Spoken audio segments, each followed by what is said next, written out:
بسم اللہ الرحمن الرحیم وَأَنزَلْنَا إِلَيْكَ الْكِتَابَ بِالْحَقِّ مُصَدِّقًا لِمَا بَيْنَ يَدَيْهِ مِنَ الْكِتَابِ وَمُهَيْمِنًا عَلَيْهِ فَاحْكُم بَيْنَهُم بِمَا أَنزَلَ اللَّهُ ولا تتبع أهواءهم عما جاءك من الحق لكل جعلنا منكم شرعة ومنهاجا ولو شاء الله لجعلكم أمة واحدة ولكن ليبلوكم فيما آتاكم فاستبقوا الخيرات إلى الله مرجعكم جميعا فينبئكم بما كنتم فيه تختلفون وَلَكِنْ لِيَبْلُوَكُمْ فِي مَا آتَاكُمْ اور لیکن تمہیں آزمانا چاہتا ہے وہ اس میں تاکہ تمہیں آزمائے جو اس نے تمہیں عطا کیا. کرو کیا؟ سب کے لیے فَاسْتَبِقُوا الْخَيْرَاتِ. تمہارا کام کیا ہونا چاہیے؟ نیکیوں میں ایک دوسرے سے سبقت لے جاؤ.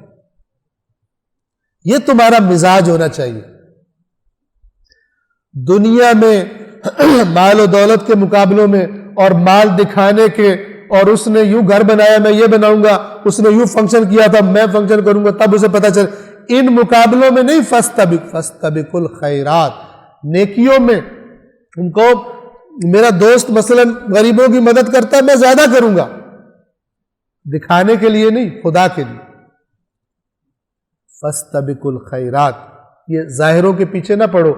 نیکیوں میں جب انسان نیکی کے پیچھے ہوتا ہے اللہ تبارک و تعالی اس کے اندر میں ایسی صفائی ہو جاتی ہے وہ حق کے پیچھے چلتا ہے نیکی کرنے کے لیے. فاستبقوا الخیرات. یہ وہاں جہاں قبلہ کی تبدیلی کا حکم آیا تھا وہاں پر بھی یہ ایسی بات آئی تھی کہ اے رسول یہ اب جو اہل کتاب ہیں یہ آپ کے قبلے کی طرف منہ نہیں کریں گے, جتنی مرضی آپ ان کو دلیلیں دے لیں یہ منہ نہیں کریں گے. وہاں پھر آگے فرمایا کیا؟ وَلِكُلٍّ وِجْهَةٌ. بہت خوبصورت ہے. وَلِكُلٍّ وِجْهَةٌ هُوَ مُوَلِّيهَا. ہر ایک نے اپنی ایک جہت بنا لی ہے کہ میں نے منہ ادھر کرنا ہے. فَاسْتَبِقُوا الْخَيْرَاتِ. تم کدھر منہ کرو؟ نیکیاں میں آگے بڑھ دو. حالانکہ قبلے کا رخ دیا ہوا ہے لیکن خیرات میں آگے بڑھو. قبلے کی طرف رخ کرنا بھی خیر ہے. کیوں؟ اللہ کا حکم. خدا کے احکام پر عمل میں سبقت لے جاؤ. نہ کہو کل کیا کہا تھا آج کیا کہہ دیا, فلان کر دیا, یہ کر دیا, وہ کر دیا. فاستبقوا الخیرات. یاد رکھیے اگر ہم نیک عمل کرنے میں مقابلے سے مراد یہ نہیں کہ تکبر دوسرے پہ کیا جائے. یعنی دیکھیں انسان کہ وہ کر رہا ہے میں اس سے زیادہ کروں, نہ کہ اس کو نیچا دکھانے کے لیے بلکہ خدا کی دربار میں اور آگے بڑھوں. اگر یہ مزاج آ جائے نا قوم میں, یہ جو فطر فساد ہے نا یہ اللہ تبارک و تعالیٰ ختم کر دے. علامہ اقبال کا بڑا ایک خوبصورت شعر ہے, میں جانتا ہوں جماعت کا حشر کیا ہوگا. یہ جو مولانا مثلا جماعت کرا رہے ہیں نا یہ جو اس کے پیچھے کھڑے ہیں نا مجھے پتہ ہے ان کا حشر کیا ہونے والا. جماعت یعنی جو پیچھے کھڑی ہوتی. میں جانتا ہوں جماعت کا حشر کیا ہوگا, مسائل نظری میں الجھ گیا ہے خطیب. یہ اب نظری کا میں آپ کو عرض کر دوں. مسائل نظری یعنی وہ دین کے مسائل جن کا تعلق یہاں سے ہے عمل سے کوئی نہیں ہے. یہ خطیب جو ان کو عمل نہیں بتا رہا صرف بال کی کھال اتار کے نئی نئی چیزیں بتاتا ہے. وہ کہتے واہ واہ واہ کتنی ریسرچ کر کے آیا, لیکن ان میں عمل کا کوئی جذبہ پیدا نہیں کر رہا. اقبال کہہ رہے ہیں میں جانتا ہوں اس جماعت کا حشر کیا ہونا. انہوں نے انہی باریکیوں پہ لڑنا ہے, ایک دوسرے کے دست و گریبان ہونا ہے. ایک کہیں گے ہمارے عالم نے آج یہ ریسرچ بتائی ہے, دوسرے کہیں گے ہمارا تو کہہ رہا ہے یہ ٹھیک نہیں ہے. لڑیں گے. مسائل نظری استعمال ہوتا ہے مسائل عملی کے مقابلے میں. عملی کے مقابلے میں نظر ہے. نظر یا نظر سے مراد یعنی سوچنے والی, اور اس کے مقابلے میں کیا ہوتا ہے؟ عمل.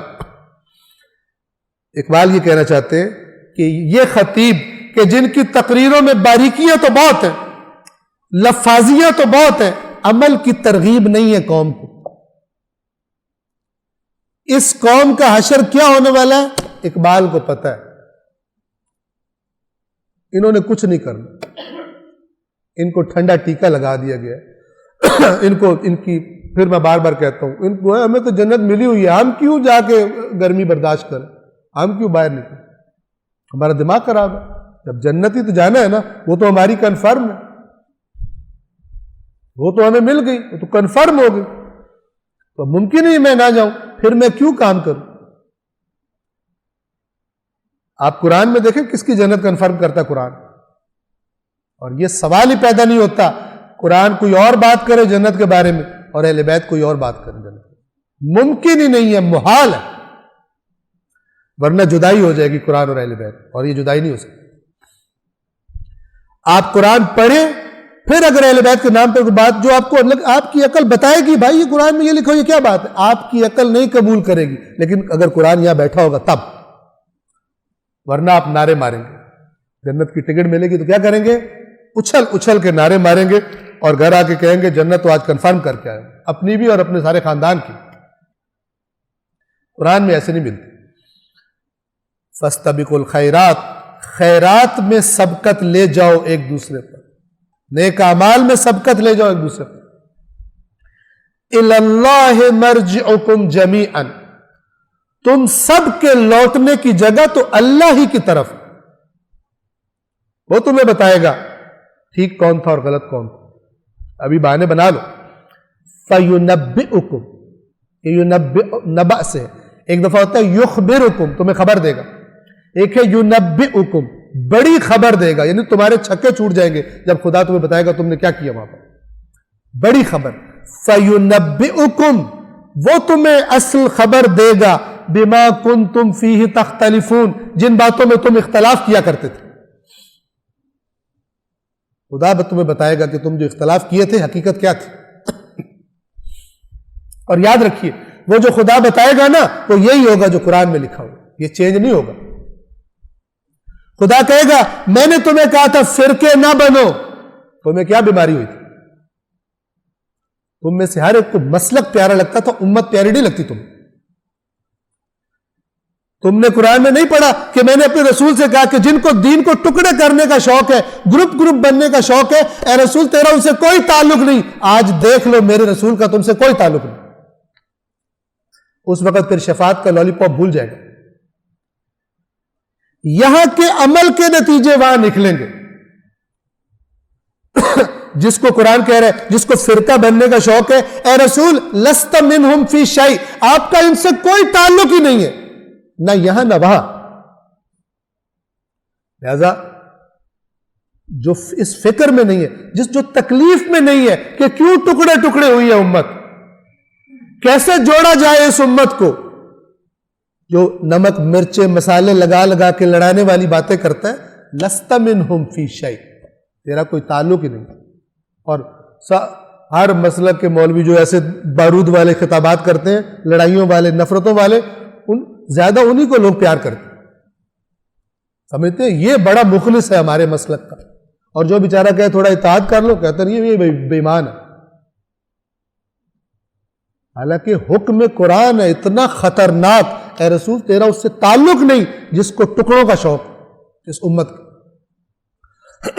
سب پہ واجب ہے، عالموں پر بھی اور خطیبوں پر بھی اور شاعروں پر بھی اور سننے والوں پر بھی، اگر رسول اللہ سے تعلق رکھنا چاہتے ہیں کہ وہ پریشان ہو امت کی اس حالت پر جو ٹکڑوں میں بٹی ہوئی.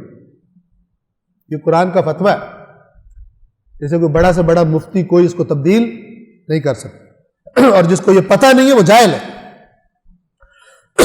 چاہے جتنا بڑا عالم بن کے بیٹھا ہو. الی اللہ مرجعکم جمیعا فینبئکم بما کنتم فیہ تختلفون، خدا کی طرف تمہاری بازگشت ہے سب کی، پھر وہ فیصلہ کرے گا، تمہیں خبر دے گا جس میں تم اختلاف کرتے تھے.